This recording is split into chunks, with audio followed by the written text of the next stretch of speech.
Welcome to Bharat talk network. నేను మీ ప్రణీత్. ఈరోజు మన టాపిక్ వచ్చేసి గురుకులాలు. గురుకులాల యొక్క ప్రాధాన్యత, గురుకులాలలో ఏం జరుగుతుంది, అసలు ఇప్పుడు ప్రస్తుతం ఎందుకు గురుకులాలు ఇంత టాపిక్గా మారాయి అనేది మనం ఈరోజు తెలుసుకుందాం. ఈ గురుకులాలు వచ్చేసి పురాతన కాలంలో విద్యార్థులు తమ గురువుల వద్ద విద్యను అభ్యసించేవారు. ఈ విధానమే గురుకులంగా ప్రసిద్ధి చెందింది. అయితే వీటి యొక్క లక్ష్యం వచ్చేసి విద్యార్థులకు విద్యతో పాటు జీవన నైపుణ్యాన్ని కూడా నేర్పించడం. వీటి యొక్క ఉద్దేశం సమగ్ర వ్యక్తిగత వికాసం, విలువలను నేర్చుకోవడం. ఈ పాఠశాలల యొక్క విధానం వచ్చేసి విద్యార్థులు స్వతంత్రంగా జీవించడానికి, కష్టాలను అలవాటు పడడం వంటివి నేర్చుకోవడానికి వీటిని గురుకులాలు అనేది నిర్వహించడం జరిగేది. గురువులు మరియు శిష్యుల మధ్య గురు శిష్య పరంపర అనే సంబంధం గాఢంగా ఉండేది.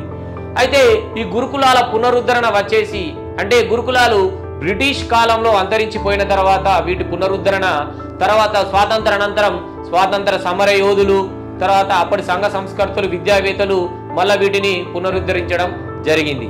ఈ గురుకులాల వచ్చేసి మన ఉమ్మడి రాష్ట్రంలో 1983లో అప్పటి ఆనాడి రాష్ట్ర ముఖ్యమంత్రి ఎన్టీఆర్ గారు 1983లో ఈ గురుకులాలను గురుకులాల ఒక పథకంగా ప్రారంభించడం జరిగింది. ప్రస్తుతం తెలంగాణలో వచ్చేసి 981 గురుకులాలు నడపబడుతున్నాయి. ఈ గురుకులాల్లో సుమారుగా 6 లక్షల మంది విద్యార్థులు వారి విద్యను అభ్యసిస్తున్నారు. ఈ గురుకులాల యొక్క ఉద్దేశం మెయిన్గా ఈ గురుకులాలలో ఆర్థికంగా సామాజికంగా వెనుకబడిన విద్యార్థులు ఇందులో విద్యను అభ్యసిస్తూ ఉంటారు. ఈ గురుకులాలలో చదువుకున్న విద్యార్థులు వాళ్ళ యొక్క ప్రతిభను ప్రపంచ స్థాయికి తీసుకువెళ్ళడం జరిగింది. 2014వ సంవత్సరంలో పూర్ణ అనే ఒక 13 సంవత్సరాల అమ్మాయి, ఈమె గిరిజన అమ్మాయి, ఈమె నిజామాబాద్ జిల్లాకు చెందిన అమ్మాయి మౌంట్ అనే ఎవరెస్ట్ పర్వతాన్ని అవరోధించి చరిత్ర సృష్టించడం జరిగింది. అలాగే చాలా మంది విద్యార్థులు నీట్, ఐఐటి, తర్వాత సివిల్, ఐపీఎస్, ఐఏఎస్లుగా తర్వాత వివిధ దేశాల్లో కూడా వాళ్ళ యొక్క ప్రతిభను చూపించడం జరిగింది. ఒలింపిక్స్లో కూడా వీళ్ళు వాళ్ళ ప్రతిభను చూపించడం జరుగుతుంది. ఈ గురుకులాల్లో కేవలం చదువునే కాకుండా పిల్లలకు క్రీడల్లో రాణించడం, తర్వాత సమాజంలో ఎలా బతకాలనేది వీళ్ళకు ఈ గురుకులాలే వాళ్ళ యొక్క పాఠశాలల నుంచి బయటికి వెళ్లే లోపే వీళ్ళను ఒక ప్రతిభావంతులుగా, మేధావులుగా తీర్చిదిద్దడం జరుగుతుంది. గురుకులాలను దేవాలయాలుగా మనం చాలా మంది చూస్తూ ఉంటారు. ఈ గురుకులాల్లో చదువుకున్న విద్యార్థులు ప్రపంచంలో ఎక్కడైనా రాణిస్తారు అనేది మనకు తెలిసిన విషయం. ఒకప్పుడు గురుకులాలు ఇంత విపరీతమైన ప్రతిభను చూపించిన విద్యార్థులు ఎందుకు ఇప్పుడు చాలా సమస్యలలో ఇబ్బందులు పడుతున్నారనేది మనం ఇప్పుడు తెలుసుకుందాం. ప్రధాన సమస్య వచ్చేసి గురుకులాలు అనేది స్వంత భవనాలు లేకపోవడం వల్ల, అక్కడ వాళ్ళకు వసతులు లేకపోవడం వల్ల చాలా మంది ఇబ్బందులు పడుతున్నారు. చాలా గురుకులాలు వచ్చేసి కిరాయి రెంట్ తీసుకొని నిర్వహిస్తున్నారు. అక్కడ శానిటేషన్ కానీ సరైన వసతులు కానీ లేకపోవడం వల్ల ఇబ్బందులకు గురవుతున్నారు. ప్రధానంగా వచ్చేసి ఈ మధ్య ఒక సంఘటన జరిగింది. సంఘటన వచ్చేసి ఫుడ్ పాయిజన్ వల్ల విద్యార్థినులు మరణించడం జరిగింది. ఇది చాలా బాధాకరం. ఎందుకనంటే మన పిల్లలే, ఇప్పుడు మన ఇంట్లో మన పిల్లలకు చిన్నగా ఇబ్బంది జరిగితేనే మనం ఇబ్బంది పడతాం. అలాంటిది తన తల్లిదండ్రులను వాళ్ళు వదిలేసి స్కూళ్ళలో ఉండి విద్యను అభ్యసిస్తున్నారు. అయితే ఇప్పుడు వచ్చేసి ఎందుకు ఇది ఫుడ్ పాయిజన్ అయిందనేది మనం తెలుసుకున్నట్టయితే ఈ గురుకులాల్లో కొన్ని కాంట్రాక్ట్ పద్ధతుల్లో ఈ గురుకులాలు నడుస్తుంటాయి. ఈ ఆహార విషయంలో వచ్చేసి టెండర్ల రూపంలో కాంట్రాక్టులు దక్కించుకున్న వారు వీటిని సరఫరా చేస్తుంటారు.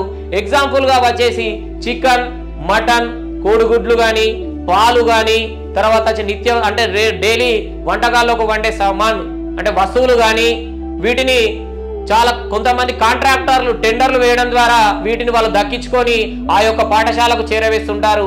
అయితే ఇక్కడ ప్రధాన సమస్య వచ్చేసి ఈ కాంట్రాక్టర్లు అనేవి లోకల్ వాళ్ళు కాకపోవడం వల్ల దూర ప్రాంతంలో ఉన్న వాళ్ళు కాంట్రాక్టులు దక్కించుకొని తక్కువకు వేయడం వల్ల లేదా అధికారులతోటి కుమ్మక్కయి ఈ విధంగా వాళ్ళు కాంట్రాక్టర్లు టెండర్లు దక్కించుకోవడం జరుగుతుంది.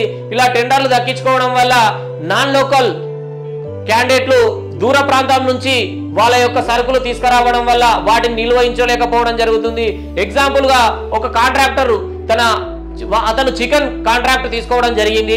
ఆ చికెన్ కాంట్రాక్ట్ అతను ఉన్న ప్రాంతం నుండి సుమారుగా ఒక 100 కిలోమీటర్లు లేదా 70 కిలోమీటర్ల దూరంలో నుండి దాన్ని తీసుకురావడం జరుగుతుంది.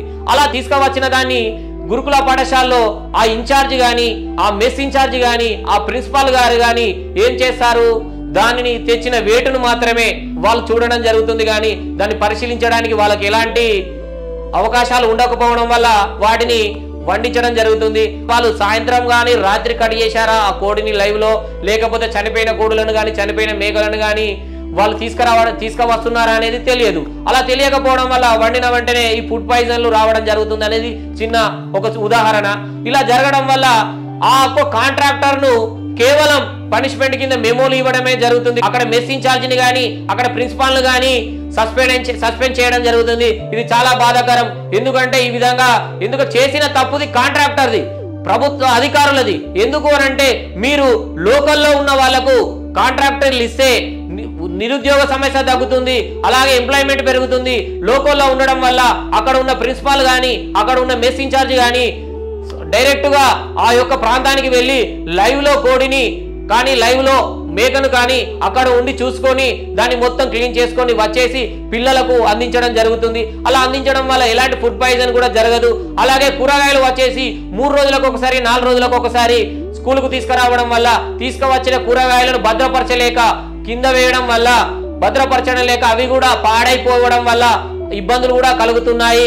ఇలా కలగడం వల్ల పిల్లలకు అనారోగ్య సమస్యలు రావడం జరుగుతుంది.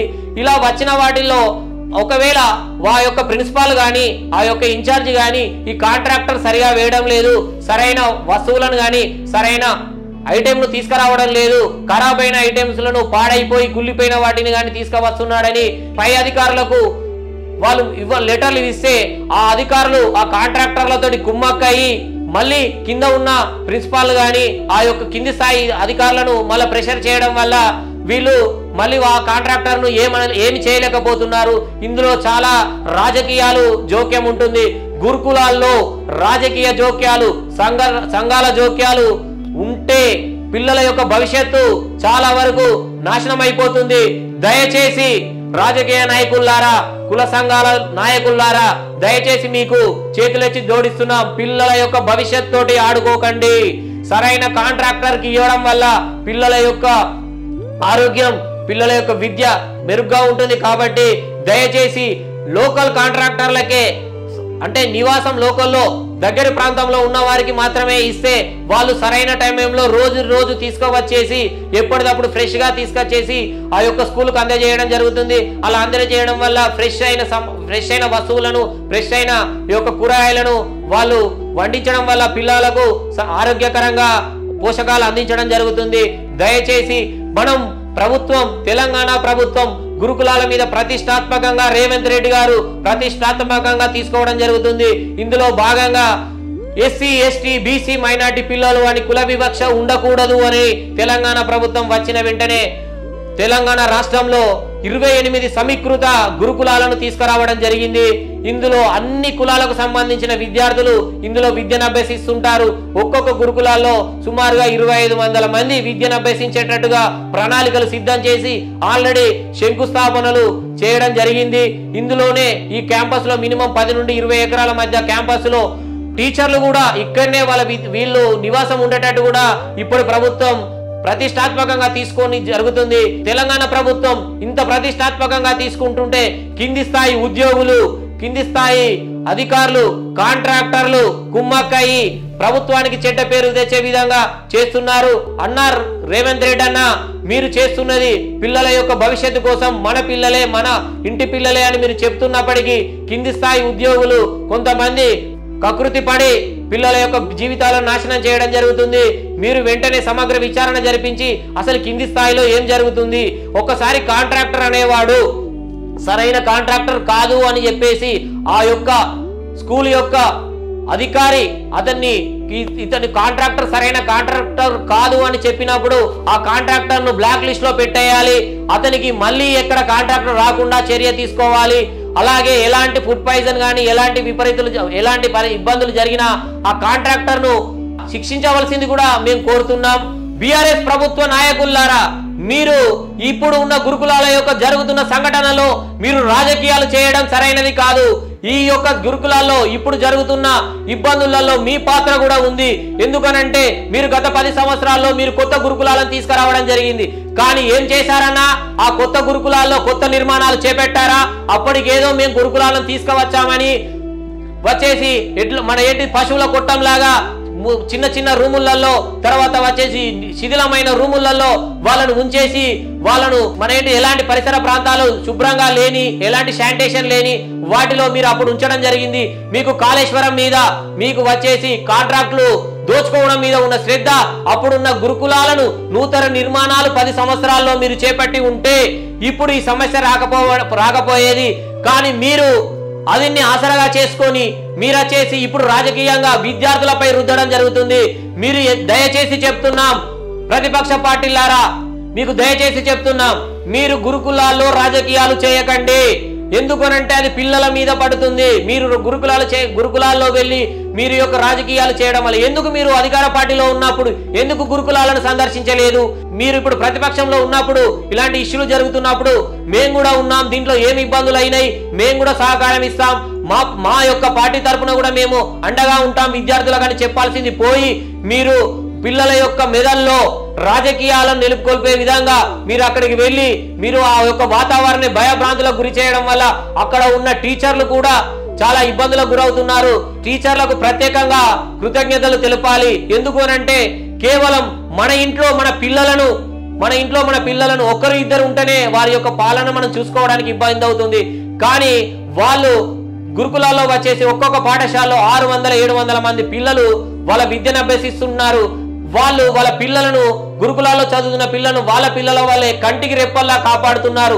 ఉదయాన్నే 8 గంటల లోపు వాళ్ళు పాఠశాలలకు వెళ్ళి సాయంత్రం వరకు రాత్రి వాళ్ళు పడుకునేంత వరకు కూడా అక్కడనే వాళ్ళ యొక్క విధులు నిర్వహిస్తూ ఎలాంటి చిన్న ఇబ్బందులు కలగకుండా వాళ్ళకి ఎలాంటి బాధలు లేకుండా చూస్తున్నందుకు మీకు మా యొక్క శిరస్సు వహించి ధన్యవాదాలు తెలియజేస్తున్నాం.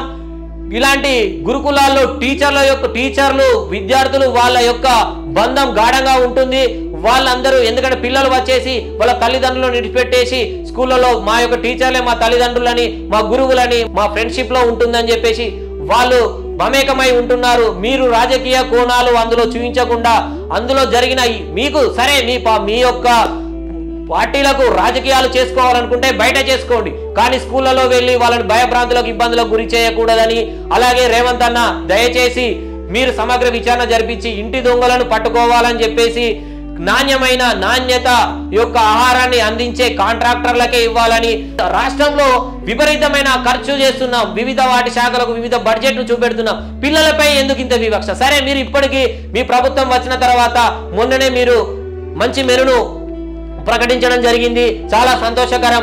ఆ మెనును మీరు అందించినప్పటికీ మీ ప్రభుత్వం పిల్లలపై మంచి శ్రద్ధ చూపెడుతున్నప్పటికీ ఇలాంటి కాంట్రాక్టర్లు కింది స్థాయి సిబ్బంది కింది స్థాయి ఉద్యోగులు ఆర్సీఓ లాంటి వాళ్ళు కాంట్రాక్టర్లతో కుమ్మక్కై మీకెందుకు మేమున్నాం మీరు చేసుకోండి మాకు ఇస్తే సరిపోతుందని వాళ్ళకు చెప్పడం వల్ల వాళ్ళు స్కూళ్ళలో ఉన్న ఉద్యోగులు గాని ప్రిన్సిపాల్ గాని వాళ్ళని ఏం చేయలేక మెమోలు ఇవ్వడం వల్ల మళ్ళీ మెమోలు వెనక్కు తీసుకొని చెప్పడం జరుగుతుంది.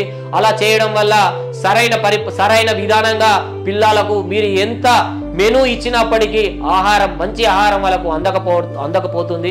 కావున దయచేసి రేవంత్ అన్న మీరు వెంటనే ప్రక్షాళన చేసి ఈ కింది స్థాయిలో ఉన్న ఉద్యోగులను కానీ పై స్థాయి ఉద్యోగులను కానీ ఇలాంటి కాంట్రాక్టర్లను వెంటనే తొలగించేసి వారి స్థానంలో కొత్త వాళ్ళను ఉంచేసి, అలాగే రేవంత్ అన్న ఏం చెప్తున్నాడు, కలెక్టర్లను కానీ పై అధికారులను కానీ మన ఆఫీసుల్లో మనం కూర్చుంటే పరిపాలన జరగదు, మీరు క్షేత్రస్థాయిలోకి వెళ్ళేసి మీ యొక్క పరిపాలన చేయాలని చెప్తున్నప్పటికీ చాలా మంది ఇప్పటి వరకు క్షేత్రస్థాయిలో పరిపాలన జరిగించడం లేదు. దయచేసి పై అధికారులారా మీ యొక్క మీ పాఠశాలలు మీకు సంబంధించిన పాఠశాలలను విజిట్ చేసి అక్కడ జరుగుతున్న ఇబ్బందులు వాళ్ళకున్న సమస్యలను వెంటనే ప్రభుత్వం దృష్టికి తీసుకెళ్లి వాళ్ళ యొక్క సమస్యలను తీర్చాలని, అలాగే ఇప్పుడు కిరాయిలలో తర్వాత మొన్న ఈ మధ్య చూసాం వచ్చేసి రెంటులో ఉండడం వల్ల గత ప్రభుత్వాలు రెంటు కట్టకపోవడం వల్ల వాళ్ళ యొక్క స్కూళ్లకు తాళాలు వేయడం జరిగింది. అలా కాకుండా వెంటనే వాళ్ళకు నూతన భవనాలు నిర్మించాలని, వాళ్ళ యొక్క ఆరోగ్యం కానీ వాళ్ళ యొక్క భవిష్యత్తును వాళ్ళు భావి తరాలకు పునాది వాళ్ళు వాళ్ళ తల్లిదండ్రులను వాళ్ళ యొక్క పరిసర ప్రాంతాలను విడిచిపెట్టేసి వాళ్ళు చదువుకోవడానికి వస్తున్నారు కాబట్టి వాళ్ళు ఆరోగ్యంగా చదువుకోవాలని, వాళ్ళ చదువైన విద్యను అభ్యసించాలని మీ రాష్ట్ర ప్రభుత్వాన్ని కోరుతున్నాం.